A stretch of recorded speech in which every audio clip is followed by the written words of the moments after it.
here we are.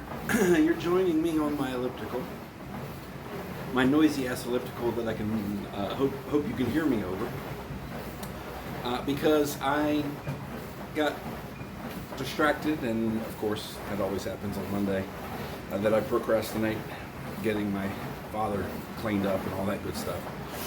So it's later than I wanted it to be before I got back out here. I say back out here. I didn't exercise yet today except for a walk. I'm not counting that as my exercise. I'm trying to incorporate a walk every day. It's a short one. It's a hair over a mile. But I got to do it. I got to get my feet going in the right direction again. And if they hurt, they hurt. I got to do it.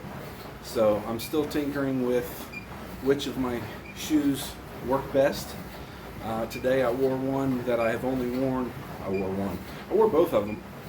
I wore a pair that I'd only worn maybe 2 other times, 3 at the most. They're all Altras, A-L-T-R-A. Today I wore Lone Peak 6, partly because I thought it might rain on me, and partly because if I'm not going to wear them anymore, I'm going to get rid of them. So I wanted to see if maybe something had changed somewhere along the line and they were suitable for me to walk in. I did put a patch on my left foot, which has been the most problematic lately, so maybe that helped a little bit with the pain. I also put Lord Jones rub on both feet, but that's kind of been normal for me lately. And it was fine. The walk was fine. I've been walking all over the house doing other things. I'm only at 4,800 steps, a little over, but yeah, so the Lone Peaks are spared for now. Yesterday I wore the Escalante, which turned out to be a good choice, not only from the comfort level, but Escalante, I guess it's called Escalante Racer. It's more of like, it almost looks like a racing flat. It's a very minimalist shoe. And when I say minimalist, I also mean that the upper is mostly mesh. Why was that a good choice yesterday? Because about halfway through my walk, the bottom opened up and it poured. I mean, poured rain. I anticipated the possibility of rain, and I had my little folding hat. I have a little baseball hat that actually folds up nicely. I had it in my pocket, which did, I mean, obviously it didn't keep me dry, but it kept the rain off my face and eyes. Didn't bother. I keep my headphones, I use wired headphones to walk, not Bluetooth, and I run it down inside my shirt straight into my shorts pocket. So my phone didn't get wet, my headphones didn't get messed up, any of that kind of stuff. And like I said, it was only, I walked maybe half a mile in the rain. But I mean, it was one of those rains where it opened up so hard and so fast that the water was running on the streets. It was like a little mini river in a couple places. It was weird how quickly it opened up like that. So yes, the Escalantes did well in that yesterday. So the day before, since this is day 3, I'll give you the whole 3-day recap, or walk number 3. The first day, I wore a pair of shoes that I got for half price at Run-In, and also Altras. All my shoes now are Altras. The Torin 5. It was on sale. It was half price. I thought, what the hell? Let me give it a try. And they're super comfy. They really probably are my favorite now as far as comfort goes. But they're blue, so I don't wear them to work because I'm that guy. I'm that vain that I want my shoes to match what else I'm wearing, and at work I wear black. That's my uniform. So yeah, I did end up ordering a pair of Torin 5, what they call Luxe, L-U-X-E. It's really just a different upper. The upper's the same. The material, a different material. And it's all one color. It's a nice silvery grayish color. They look really good. I do like the way they look, and they are comfortable. So anyway, the Torin 5 wide is what I no, not wide. The Lone Stars or Lone Peak I wore today is a wide. Not sure why I got wide. Anyway, I don't have wide feet. I got fucked up feet, but not wide feet. So, 3 days, 3 walks. So far, so good with each pair of shoes. Granted, like I said, it's a short walk, but it is what it is. It's progress, and I'm going to take it. Wednesday of last week, I weighed myself. I weighed Monday, and then I weighed Wednesday, and I was up like, I don't know, a pound or 2 from Monday to Wednesday. And it kind of just like set an alarm off in my head. It was like, fucking A, I'm going to be back to 300 pounds real soon if I don't get it in gear. So that was part of the impetus for me to make a few changes, one of which is starting to walk again. Where was I going with that? I don't know. Anyway, so yes, I'm trying to consistently lift weights as often as possible, trying to make sure I'm getting a minimum, well, I have been, this is not new, my 30 minutes of cardio is my minimum, but I would like to get additional cardio, not necessarily on leg days, which is what today is, and I'm on the elliptical to warm up my legs for leg day. Now, if I feel like I've got something in the tank later, and I want to do some more cardio, I probably will just spin, to be honest. Just really focus on my legs. As we age, this is not just me spewing things. This is scientifically proven. This is doctors and therapists and geriatric care folks letting us know that as we age, the number one aspect of our lives that indicate an ability to be independent is leg strength. Dealing with my father, who is reluctant to do anything to help himself, but I've got to keep working with him about getting up and moving around. He's doing better with that.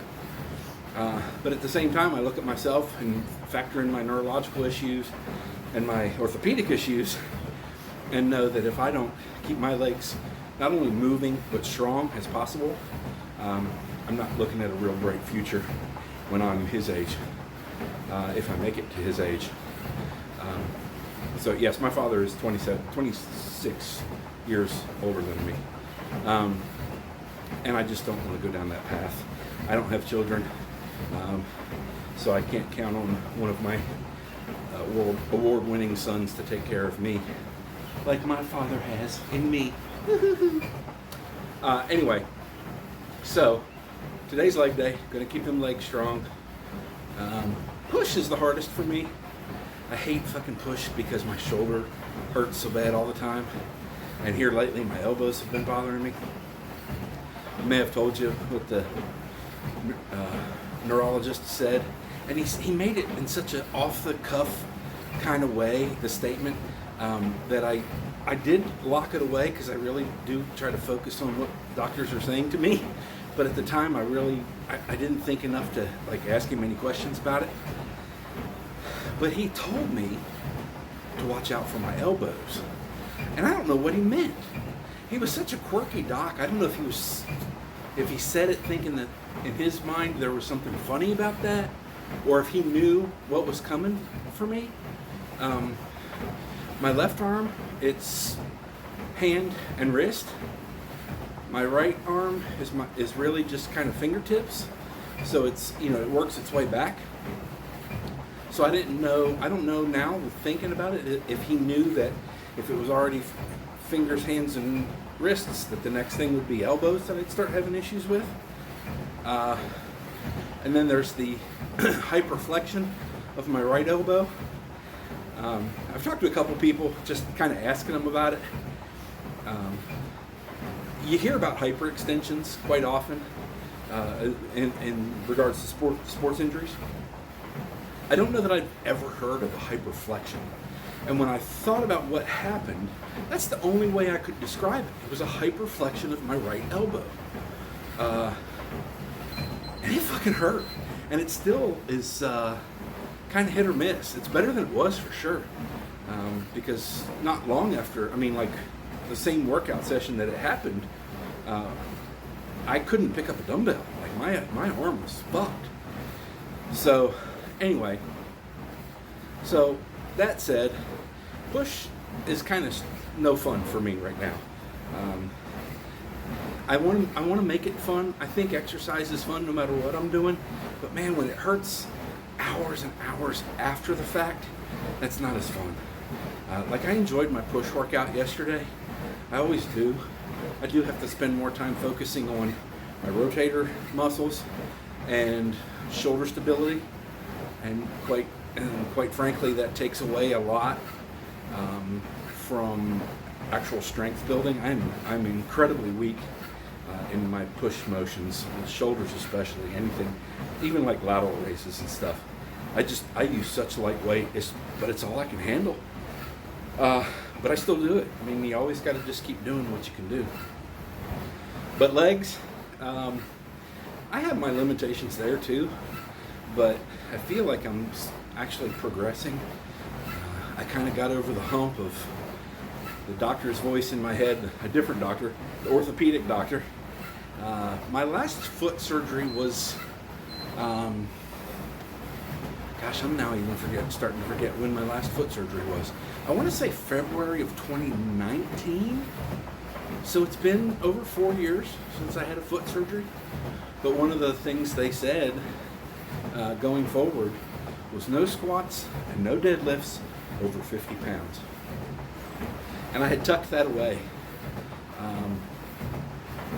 and kind of stuck with it. That's part of why I started with the 50-pound sandbag. I thought, well, that'll be my new squat apparatus. But then I got a squat rack because I just wanted to do squats, and I wanted to do them as much as I could, not only repetition-wise, but weight-wise. And so at one point I anticipated,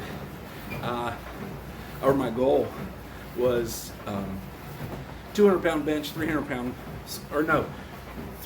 squat, not bench, 300-pound squat, 300-pound deadlift. I think I was going to do that for my 50th birthday. Anyway, that fell by the wayside. I didn't get quite that far. My squat didn't progress nearly as much. Deadlifts are fun for me. They're easier for me. I fucking eat deadlifts up. I love them. I don't do massive weight, especially when you look at how big I am, how much I weigh, my size versus what I'm doing. But I'm happy. I don't think too many other 52-year-olds with my issues would be doing that kind of weight and enjoying it. So I'm just kind of rambling there, but that's kind of let me catch you up on my workout stuff. Diet stuff, man, I don't know. I've been successful in the past when I very closely weighed all my food and broke down my macronutrients and all that. But I just hate doing that. It's so tedious. I was talking to my weight loss or weight accountability partner this morning briefly, and that's one of the things we both discussed, that she feels the same way. She needs to get back to tracking her macros and all that, and weighing out and everything. But you know, if you're only preparing food for yourself, that's one thing. But it's just tedious. It's just tedious to weigh everything you eat. I don't feel like, well, the last time I was really successful at weight loss, at a sustained 6 months or whatever it was of consistently losing weight, and I mean, like, I lost like 70 pounds or so, 65, 70 pounds in 7 or 8 months, maybe not even that long. I wasn't weighing anything. I didn't weigh my food. I didn't track my macros.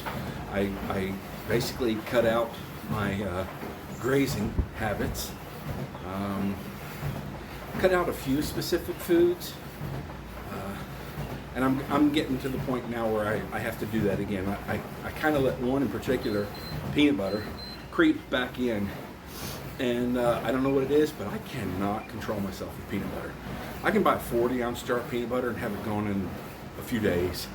And that's ridiculous. That's a massive amount of calories, and I don't need that. It's not great for my blood sugar. Of course, it's not high in sugar, but it's just the calories. It adds up. And of course, now that I'm trying to watch salt even more, or as much, peanut butter's salty. So is cheese. That's another thing that sometimes can be a weakness for me. Less so now that I'm conscientious of the salt that's in it.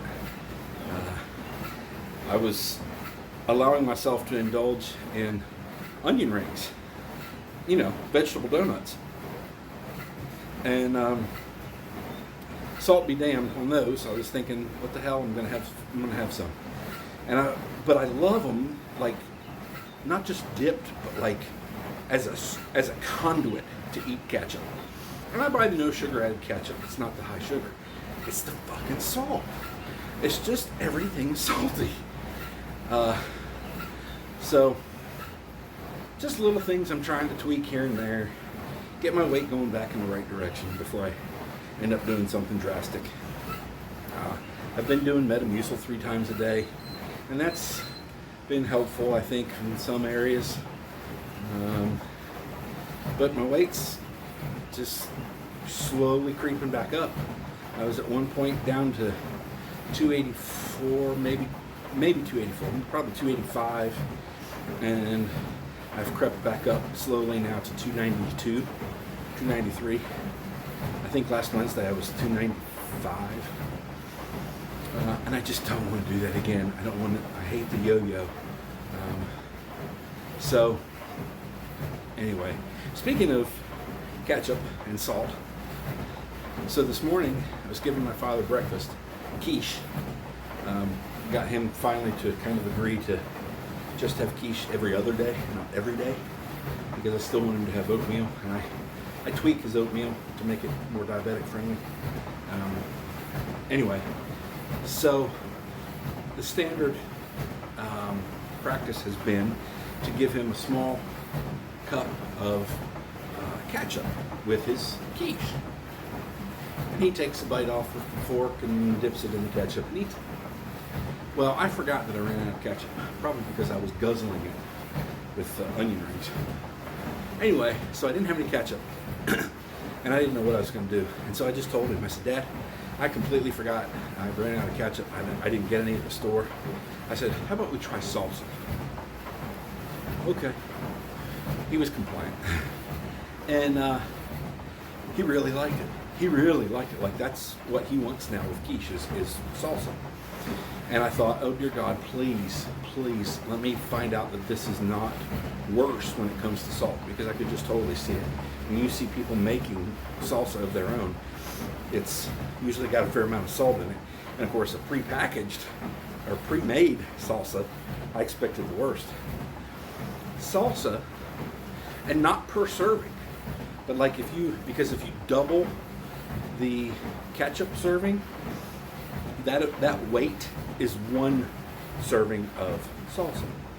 So weight-wise, the ketchup is more than double the sodium that's in salsa.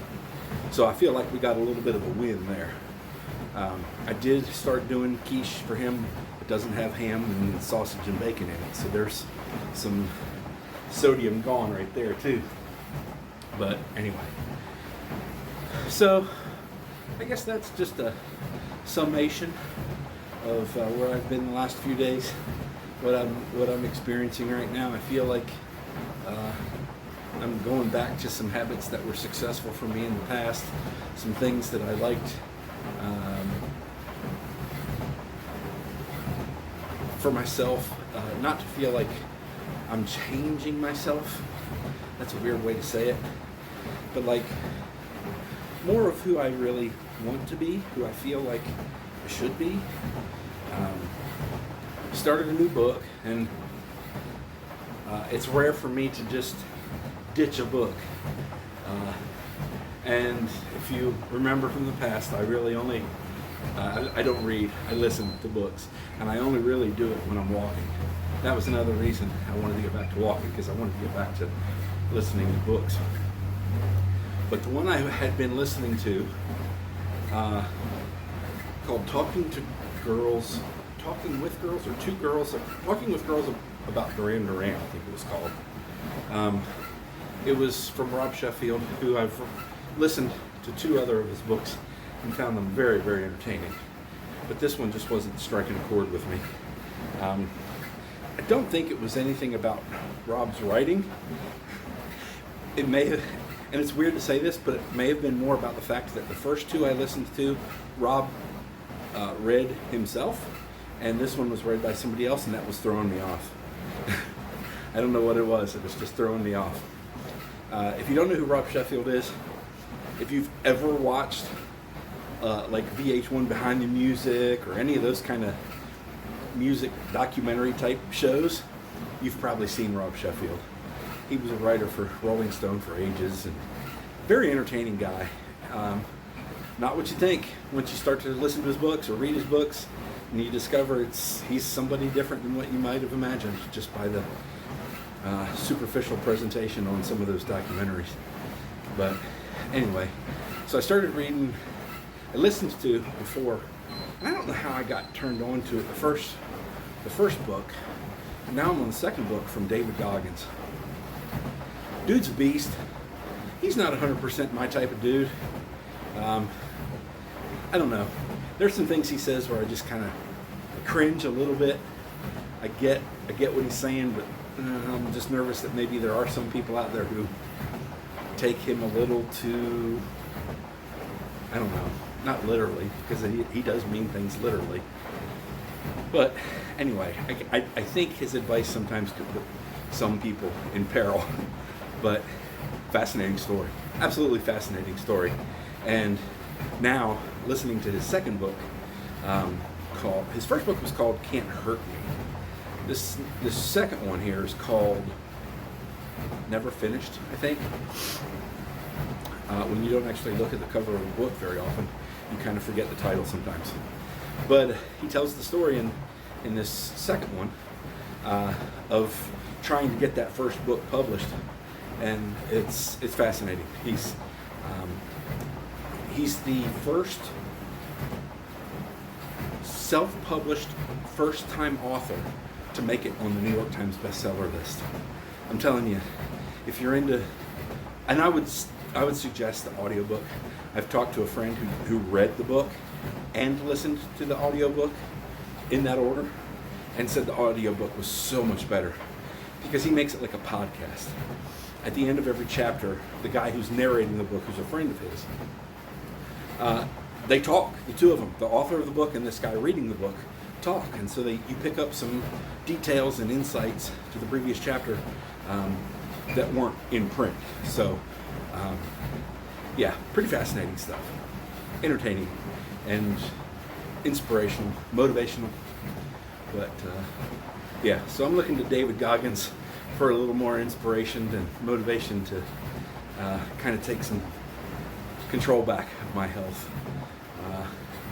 And I've got some doctor's appointments coming up that maybe help in that regard too. So we'll go from there. No intention of talking as long as I have, but that's the way it goes sometimes.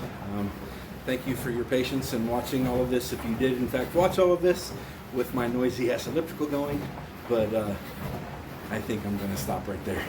Thanks for watching.